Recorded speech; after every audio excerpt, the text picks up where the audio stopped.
In this box is 2 tons of water. Today we're going to be putting its power to the test, and up first we have... Vinny there! 10 seconds! Only lake I want is a vegetable.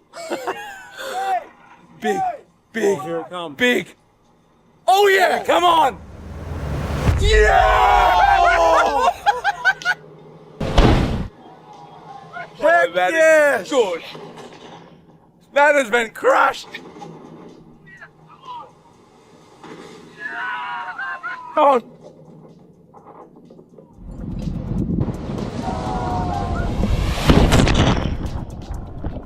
I didn't bring any socks. Look at the piece out here! The door! What the shit?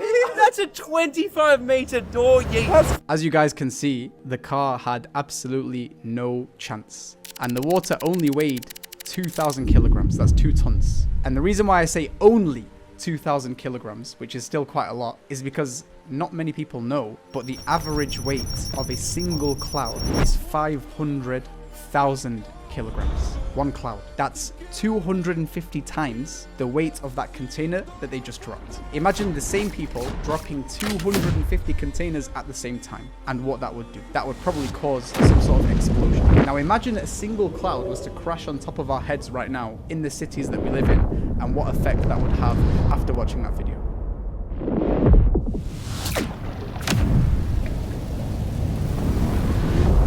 But instead what we see is that they literally just suspend there in the sky. And that's why Allah subhanahu wa ta'ala, he says in the Qur'an, Allahu alladhi rafa'a as-samawati bighayri amadin tarawnaha. It is Allah who raised the heavens, the sky, without pillars that you can see. But that begs the question, if the clouds really are that heavy, 500,000 kilograms, why don't they just fall onto our heads in the way that this container fell in the video?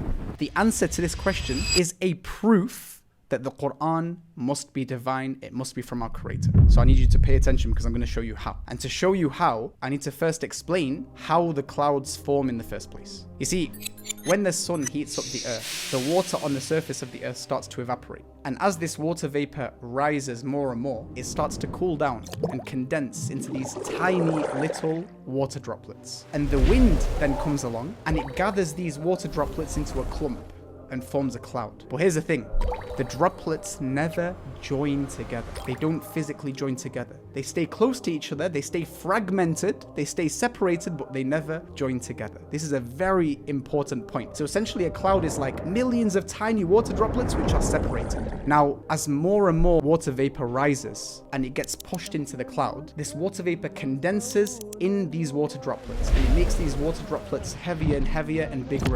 When that happens and they weigh more, the force pushing down gets more, right? When that happens and the force pushing up is equal, that's when it balances in the sky. Does that make sense? So you have the water vapor pushing up and then you have the weight of the droplets pushing down. When that force is balanced, it's equal, that's when the cloud just sits there in the sky. As if there's nothing holding it up, it just drifts through the sky like that. Just like Allah mentioned in the verse that I just told you in the beginning. But let's now address the elephant in the room. Why doesn't this cloud just fall all at once? We've explained how the cloud forms, how it suspends. Why doesn't it fall all at once, just like it did in the container of that video? Do you remember when I said that the water droplets are fragmented, they're separated, they're spread out? When more and more water vapor joins the cloud and makes these water droplets heavier and heavier, the weight gets heavier, and so eventually the force pulling down becomes bigger than the force holding it up. So when that happens, these individual water droplets that are too heavy now, they drop.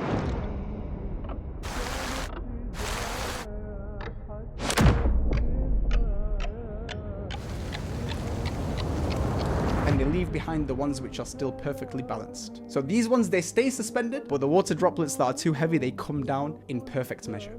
Not too much that it destroys us like it did with that car in the video, but not too little such that the earth remains dry and broken and dead. And because of this delicate, intricate process of the rain coming down in parts like this from the clouds, this is why me and you are surviving today. This is why the earth is so alive with fruits and vegetables of shapes and colors and sizes and tastes. This is why all these millions of species on earth can survive, because of that water, that rain coming down. Incredible. But how does this prove that the Qur'an is divine. You see, this entire process that I've described of rain coming down is a very subtle process. It's invisible. You can't really see it happening. Can you see the forces pushing up and the forces pushing down? Can you see it unfolding before your eyes? No. And that's why you need very complex technology and very complex physics to learn about how it works, to see how it works. In fact, meteorologists, which are a specific type of scientists, they learn about this process by using very complex equipment like satellites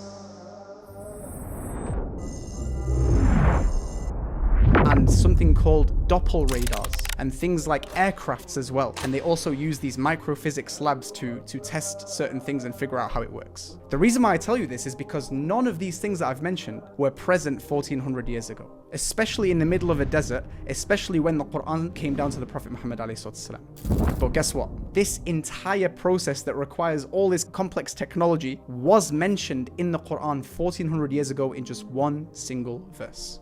This entire process. Allah subhanahu wa ta'ala, He says in the Quran, Allahu alladhi yursilu riyaha fatuthiru sahaban fayabsutuhu fi samai kayfa yasha. Allah is the one who sends the winds and they stir the clouds and spread them in the sky however He wills. Didn't I say in the beginning that the wind comes and blows the water vapor into these clouds and pushes them together and forms these clouds? That's the first part of the process. Then Allah subhanahu wa ta'ala, He says, وَيَجْعَلُهُ كِسَفًا فَتَرَى الْوَدَقَ يَخْرُجُ مِنْ خِلَالِهِ. And He makes them fragments, so you see the rain emerge from within them. Didn't we say that the water droplets are separated, that they're not together? If they were together, they would be too dense and they would come crashing down.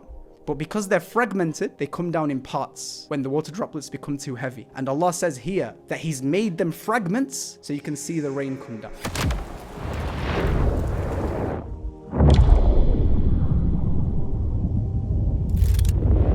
Then Allah subhanahu wa ta'ala, He says, فَإِذَا أَصَابَ بِهِ مَن يَشَاءُ مِنْ عِبَادِهِ إِذَا هُمْ يَسْتَبْشِرُونَ. And when He causes it to fall on whoever He wills, immediately they rejoice. Meaning it's a source of happiness, it's a source of life that rain comes down. Now wallahi, anyone with a sincere heart will be certain that this can only come from a divine source. Especially considering the Quran contains not just things about rain, but also about the stars and the mountains and the sea and the universe, and the list goes on and on. But with that said, I want to give you a little spin, this miracle that I've just shared with you. This miracle isn't just to give you conviction that Islam is the truth. It's also to remind you of the inevitable of us coming back to life in the next life. In a verse in the Quran, Allah subhanahu wa ta'ala, He says, وَمِنْ آيَاتِهِ أَنَّكَ تَرَى الْأَرْضَ خَاشِعَةً فَإِذَا أَنزَلْنَا عَلَيْهَا الْمَاءَ اهْتَزَّتْ وَرَبَتْ إِنَّ الَّذِي أَحْيَاهَا لَمُحْيِي الْمَوْتَى إِنَّهُ عَلَى كُلِّ شَيْءٍ قَدِيرٌ. Allah subhanahu wa ta'ala, He says, among His signs is that you see the earth lifeless, it's dead. But when we send the water upon it, it stirs to life and it swells. It brings forth